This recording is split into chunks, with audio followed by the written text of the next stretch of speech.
नमस्कार साथियों, जय हिंद जय भारत। मैं गौरव कुमार आपका स्वागत करता हूं आपके अपने YouTube channel Haryana study vines पर। दोस्तों, यह है भारतीय संविधान का नेक्स्ट सेशन है, जिसमें आज हम कैबिनेट मिशन और स्वतंत्रता अधिनियम के बारे में जानेंगे और ये जानेंगे कैसे हिंदू और मुस्लिम के बीच मारकाट छिड़ी और किसके द्वारा भारत को स्वतंत्र करने की घोषणा की गई। दोस्तों, आइए शुरुआत करते हैं। लास्ट क्लास में दोस्तों हमने चर्चा की थी कि दूसरा विश्व युद्ध चला हुआ था 1939 से लेकर 1945 के बीच में, और कैसे अंग्रेजों ने भारतीयों को युद्ध में शामिल करने के लिए प्रस्ताव भेजे थे, जैसे कि अगस्त प्रस्ताव, इसके अलावा क्रिप्स मिशन। एट लास्ट दोस्तों भारत में आता है cabinet mission. Cabinet mission Bharat में क्यों आया और इसे कैबिनेट मिशन का नाम क्यों दिया गया, इसके बारे में हम पहले जान लेते हैं। दोस्तों, दूसरे विश्व युद्ध के बाद ब्रिटेन में लेबर पार्टी की जीत हुई और प्रधानमंत्री बने आपका क्लाइमेट इटली। इनका चुनावी वादा था भारत को स्वतंत्र करने का। इन्होंने अपना ये वादा पूरा किया। तो अगर पूछा जाए दोस्तों, किस ब्रिटेन के प्रधानमंत्री के द्वारा भारत को स्वतंत्र करने की घोषणा की गई थी, तो वो था दोस्तों, उनका नाम था क्लाइमेट इटली। तो क्लाइमेट इटली ने भारत को स्वतंत्र करने के लिए कैबिनेट मंत्रियों का एक ग्रुप भारत भेजा, इसलिए दोस्तों इस मिशन को नाम दिया गया कैबिनेट मिशन। इस मिशन के अंदर दोस्तों 3 सदस्य थे, जिसका अध्यक्ष था पैथिक लॉरेंस, जो भारत सचिव था। सर स्टेफोर्ड क्रिप्स, जो व्यापार बोर्ड के अध्यक्ष थे। A.B. अलेक्जेंडर, जो नौसेना मंत्री थे।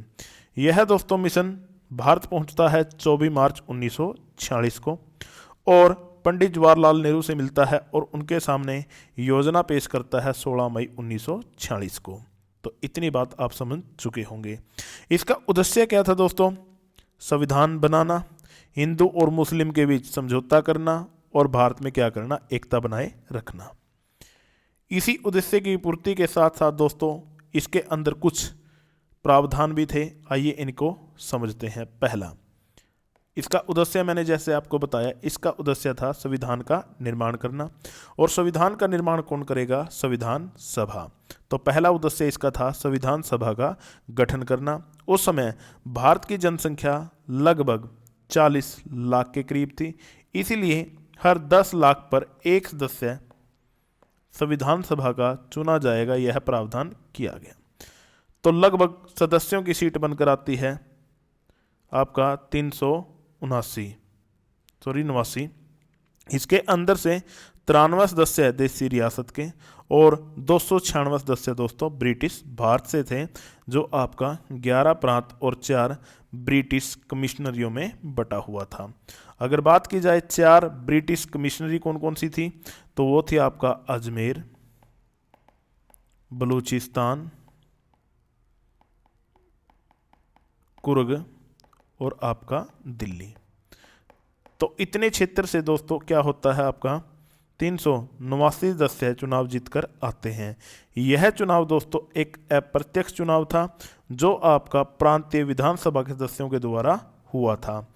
अगर पूछा जाए प्रांतीय विधानसभा का गठन कब हुआ था, तो यह हुआ था दोस्तों 1937 में। इस संविधान सभा का उद्देश्य क्या था दोस्तों? संविधान का निर्माण करना। हम समझ चुके हैं कि भारतीय संविधान किसके द्वारा गठित किया गया है? संविधान सभा के द्वारा। और संविधान होगा तो मैं आपको आगे जाकर बताऊंगा कितनी सीट किसको मिली। ठीक है। दूसरा, इसने सिफारिश की कि भारत के अंदर क्या गठित किया जाएगा? एक संघीय ढांचा, यानी कि भारत को क्या बनाया जाएगा? एक संघ बनाया जाएगा, जिसके अंदर आपका कौन होंगे? ब्रिटिश भारत और देसी रियासतें शामिल होंगी। जो आपका केंद्र होगा उसको दोस्तों दिए जाएंगे 3 विषय: रक्षा, विदेश नीति और संचार। बाकी सभी विषय किसके पास रहेंगे? आपका वो रहेंगे प्रांतों के पास। और जो निर्णय देसी रियासत लेंगी तो दोस्तों वो अपने पास उन विषयों को रख सकते हैं। तो यहाँ से तो एक बात पता चलती है कि भैया यहाँ पर शक्तिशाली किसको रखा गया था? देसी रियासतों को। तो इसलिए इसका क्या किया गया दोस्तों? विरोध किया गया। फिर तीसरा कार्य दोस्तों इस मिशन के द्वारा क्या किया गया, भारत को 3 प्रांतों के अंदर बांट दिया गया। एक क्षेत्र तो था जिसके अंदर सबसे ज़्यादा कौन थे, हिंदू थे, उसे ग्रुप ए में रखा गया, जिसमें मद्रास, बॉम्बे, यूपी, बिहार, मध्य प्रांत और उड़ीसा शामिल है। और अन्य 2 क्षेत्र बी और सी, जिसमें मुस्लिम ज़्यादा थे दोस्तों, इनमें शामिल है Punjab, Sindh, north west frontier, उसके अलावा दोस्तों बलूचिस्तान, और आपका सी ग्रुप के अंदर से दोस्तों बंगाल और असम। इस तरीके से भारत को दोस्तों कैबिनेट मिशन के द्वारा 3 भागों में बांट दिया गया। चौथा इसके अंदर सिफारिश थी कि जब तक संविधान का निर्माण नहीं हो जाता और संविधान के अनुरूप स्थायी सरकार का गठन नहीं हो जाता, तब तक एक अंतरिम सरकार का गठन किया जाएगा। यानी कि आपका जब तक संविधान नहीं बनेगा, 15 अगस्त 1947 से लेकर 26 जनवरी 1950 तक जो भारतीय संविधान होगा दोस्तों, जब तक बनकर तैयार नहीं होगा तब तक देश के अंदर क्या रहेगा, अंतरिम सरकार रहेगी। और मैं आगे चलकर आपको बताऊंगा कि अंतरिम सरकार में कौन कौन सदस्य थे और उनको कौन कौन सा विभाग मिला था।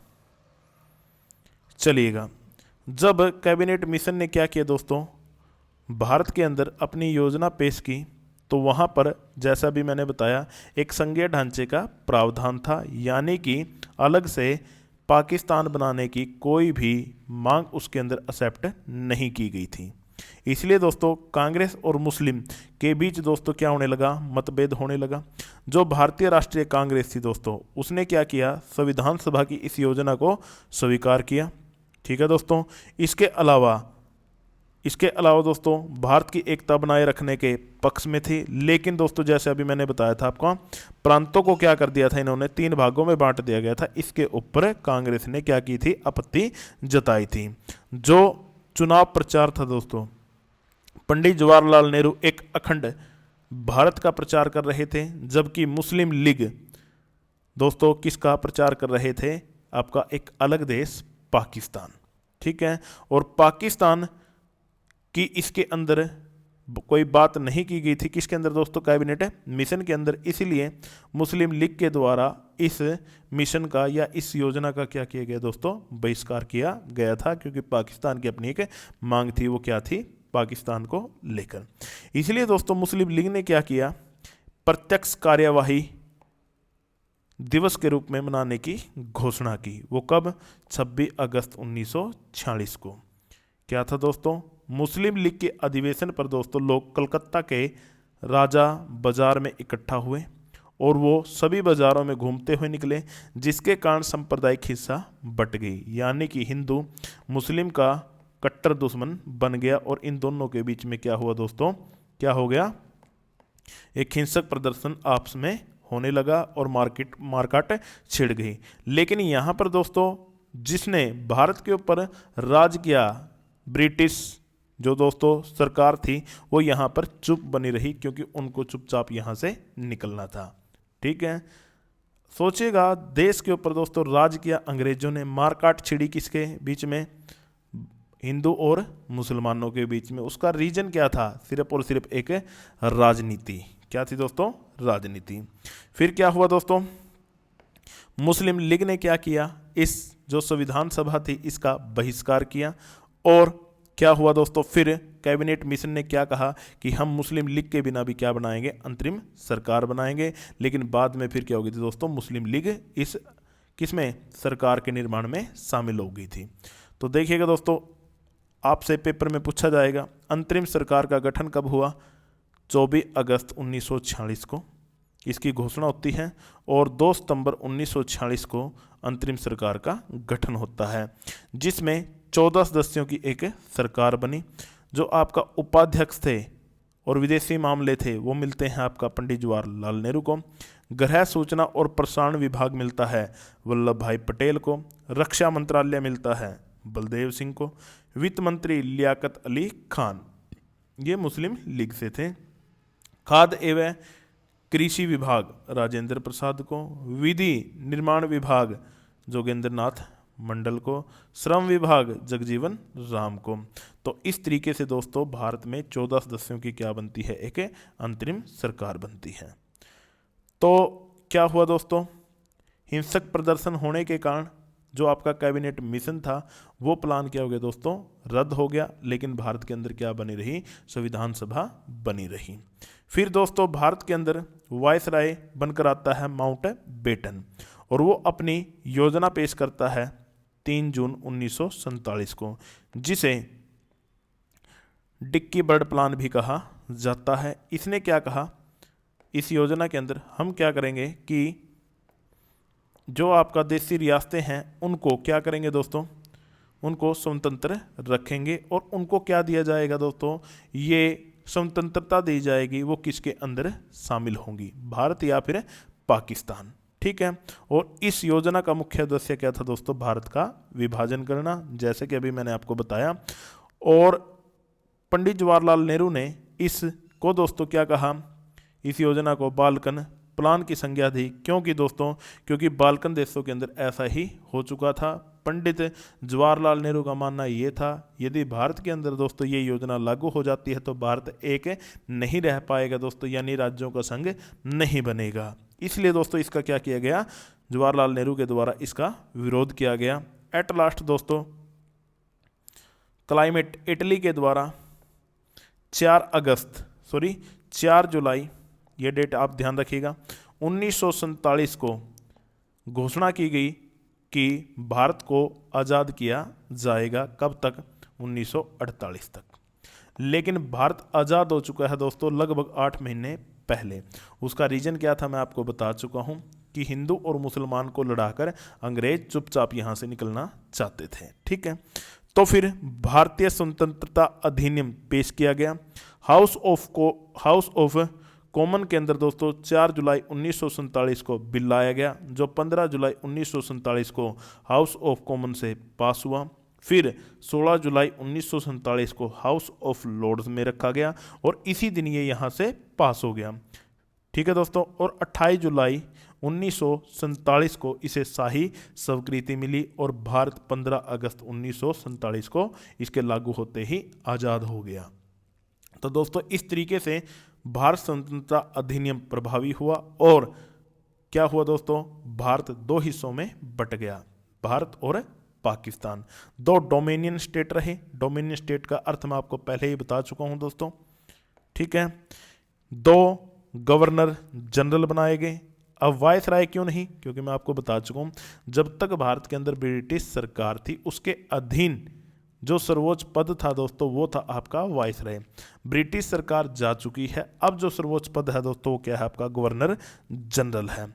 भारत का गवर्नर जनरल बनाया गया दोस्तों लॉर्ड माउंटबेटन को, और पाकिस्तान का गवर्नर जनरल बनाया गया दोस्तों मोहम्मद अली जिन्ना को। 2 डोमिनियन स्टेट बनाई गई दोस्तों, भारत और पाकिस्तान, और इससे अंत हुआ दोस्तों किसका, ब्रिटिश शासन का। भारत के अंदर किसका, ब्रिटिश शासन का भारत के अंदर क्या हुआ, अंत हुआ। अब जैसे ही दोस्तों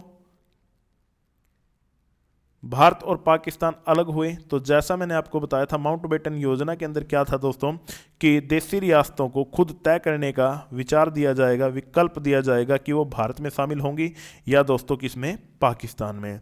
लगभग 565 रियासतों में से दोस्तों आप नोट कर सकते हो, तो टोटल रियासतें कितनी थी, 565 रियासतें थी। उनके अंदर से